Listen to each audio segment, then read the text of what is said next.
आप सभी का स्वागत है आपके अपने YouTube चैनल जीएम स्टडी में। आज के वीडियो में हम लोग पढ़ने वाले हैं प्रश्नावली 2.2 का प्रश्न संख्या पहला है, निम्न द्विघात बहुपदों के शून्यक ज्ञात कीजिए और शून्यकों तथा गुणांकों के बीच के संबंध की सत्यता की जांच कीजिए। ठीक है, यानी दो पार्ट में आपको इस प्रश्न को सॉल्व करना है। पहला तो बहुपद का शून्यक ज्ञात करना है, अब ज्ञात किए हुए शून्यक की भी जांच करनी है। ठीक है, क्या शून्यकों तथा गुणांकों के बीच की संबंध की सत्यता की जांच करनी है। सारा वर्ड हम आपको एक एक करके समझाएंगे। इसमें से क्या क्या वर्ड समझना है ध्यान से समझिए। पहला वर्ड समझना है द्विघात बहुपद, दूसरा समझना है शून्यक कैसे निकालेंगे, तीसरा समझना है शून्यकों का द्वारा गुणांकों के बीच में संबंध कैसे निकालेंगे।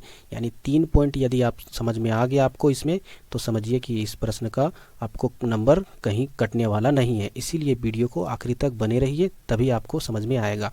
तो चलिए अगले प्रश्न की ओर हम लोग। नंबर 1 जो प्रश्न है वो आपके स्क्रीन में नज़र आ रहा होगा। ठीक है, क्या है आपका x² - 2x - 8। सबसे पहले आप हल लिखिएगा। हल लिखने के बाद जो भी प्रश्न है आप उसको उतार दीजिएगा। x² - 2x - 8 पहला स्टेप में हो गया यहाँ पर। ठीक है, सेकेंड स्टेप में आपको खेल खेलना है। सेकेंड स्टेप में आपको समझना है कि क्या आखिर इसमें करेंगे जिससे आगे का प्रोसेस आसान तरीके से बनेगा, क्योंकि सेकेंड स्टेप में ही सारा दम है, उसके बाद तो उसमें दम ही नहीं है। ठीक है, सेकेंड स्टेप को ध्यान से समझिएगा। सेकेंड स्टेप में क्या करना है, x² का गुणांक ध्यान से समझिएगा। x² का गुणांक, ना कि x का। x² का गुणांक क्या नज़र आ रहा है, कुछ नहीं है, तो ना यहाँ पर क्या है 1 है। ठीक है, गुणांक क्या होता है, वह संख्या जो x² के साथ गुना में है, वह अंक जो x² के साथ गुना में है उसको कहते हैं गुणांक। तो x² के साथ गुना में कौन है, 1 है। और आखिरी वाला जो संख्या वह क्या है, -8। इन दोनों को गुना करना है। ठीक है, गुना करेंगे तो क्या हो जाएगा, -8 हो जाएगा। ठीक है, अब इसका एलसीएम निकालिएगा, दो ही टर्म में निकालिएगा। ठीक है, देखिए कैसे निकालेंगे, 2 चौके 8, इसके आगे नहीं निकालिएगा। ठीक है, क्यों, यहाँ पर समझिए ध्यान से। अगले स्टेप में क्या करना है, x² है तो x² को वैसे ही लिख दीजिए। अब ध्यान से समझिए, यहाँ पर एलसीएम जो हम निकाले हैं, इन दोनों को ध्यान से देखिए, 2 और 4 को, इन दोनों को ऐसे सेट करना है, इसको जोड़ने या घटाने पर यहाँ पर -2 आ जाए, जो x का गुणांक है।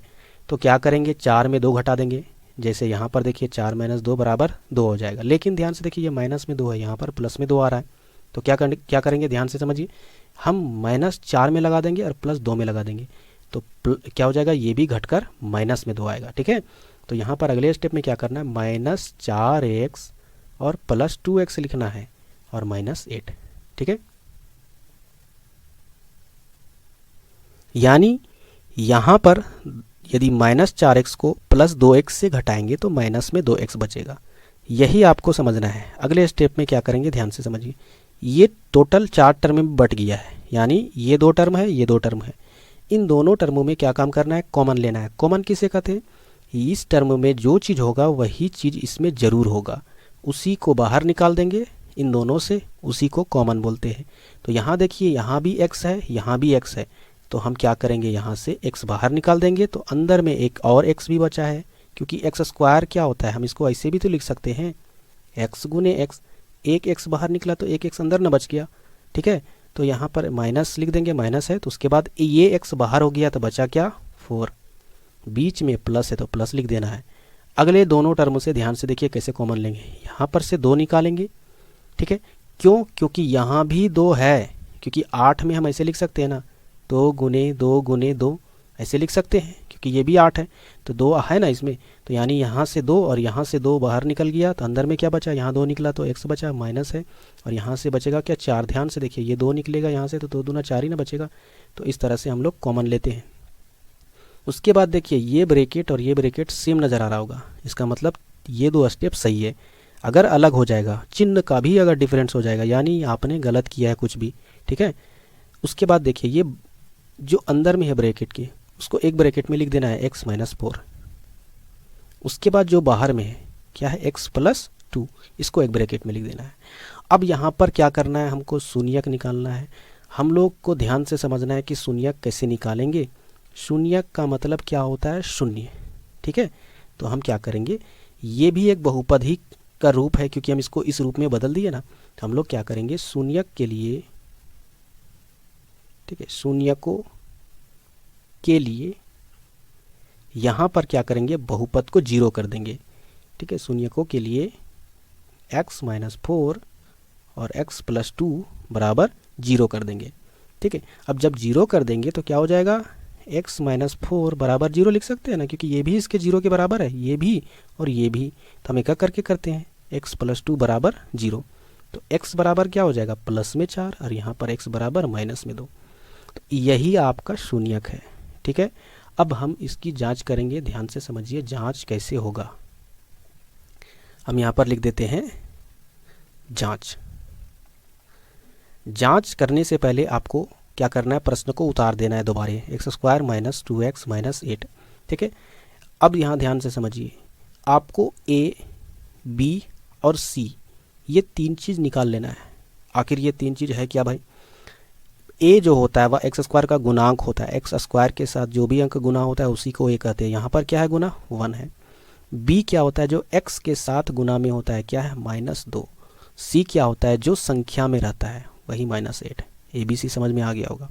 अब क्या करेंगे, जांच का फॉर्मूला यूज़ करेंगे। क्या होता है, पहला फार्मूला होता है अल्फ़ा प्लस बीटा बराबर माइनस b बटा a। ठीक है, ये b और a तो समझ में आ गया क्या है, अल्फ़ा बीटा समझ में नहीं आ रहा है। अल्फ़ा पहला शून्यक होता है, बीटा दूसरा शून्यक होता है। ठीक है, तो यहाँ पर क्या करेंगे, अल्फ़ा के जगह पर पहला शून्यक लिखेंगे प्लस, और बीटा के जगह पर दूसरा शून्यक क्या है, -2, तो हम लोग लिखेंगे -2। फिर यहाँ पर बराबर लिखेंगे। अब ध्यान से समझिए, यहाँ पर माइनस है फार्मूला का, तो माइनस दे देंगे। b क्या है, b देखिए यहाँ पर आपको नज़र आ रहा होगा -2 है, हम यहाँ पर ब्रैकेट देंगे और -2 लिखेंगे। उसके बाद बटा है तो बटा लिख देना। a का मान क्या है, 1 है, तो यहाँ पर 1 लिख देंगे। उम्मीद करते हैं कि यहाँ तक आपको समझ में आया होगा। अगले स्टेप में क्या करेंगे, 4 है तो 4 लिखेंगे, ये चिन्ह का गुना कीजिए ब्रैकेट को तोड़कर, प्लस गुने माइनस -2 इज इक्वल टू, यहाँ पर भी चिन्ह का गुना करेंगे तो माइनस गुने माइनस प्लस और 2 बचा। ठीक है, उसके बाद यहाँ देखिए 4 में 2 घटेगा तो बचेगा 2 बराबर 2। ध्यान से समझिए, जांच करने पर यदि LHS बराबर RHS होता है, LHS यानी बाएं पक्ष को कहते हैं और दाएं पक्ष को RHS कहते हैं, यदि बराबर हुआ तो यानी आपका जांच सफल हो रहा है। अगला एक और फॉर्मूला है जांच का, उसको भी लागू करना होगा, वो होता है alpha into beta is equal to C बटे A। ठीक है, अल्फ़ा भी हम बताए पहला शून्यक यानी 4, बीच में गुना है तो गुना लिख देंगे, दूसरा शून्यक -2, बीटा जो बोले अभी बताए हम। C का मतलब होता है -8 बटा A का मतलब होता है 1। इसको गुना करेंगे तो पहले चिन्ह का गुना कीजिए, प्लस गुने माइनस, माइनस 4 दूनी 8, यहाँ पर क्या हो जाएगा, ये -8। ध्यान से देखिए, यहाँ भी RHS बराबर LHS बराबर RHS, यानी जो बायां पक्ष है वह दायां पक्ष के बराबर है। तो इस प्रकार ये हमारा चेक्ड हो चुका है। उम्मीद करते हैं कि आपको यह प्रश्न समझ में आया होगा। यदि आपको यह प्रश्न समझ में आया तो प्लीज़ इस चैनल को एक बार लाइक और सब्सक्राइब करना मत भूलिएगा।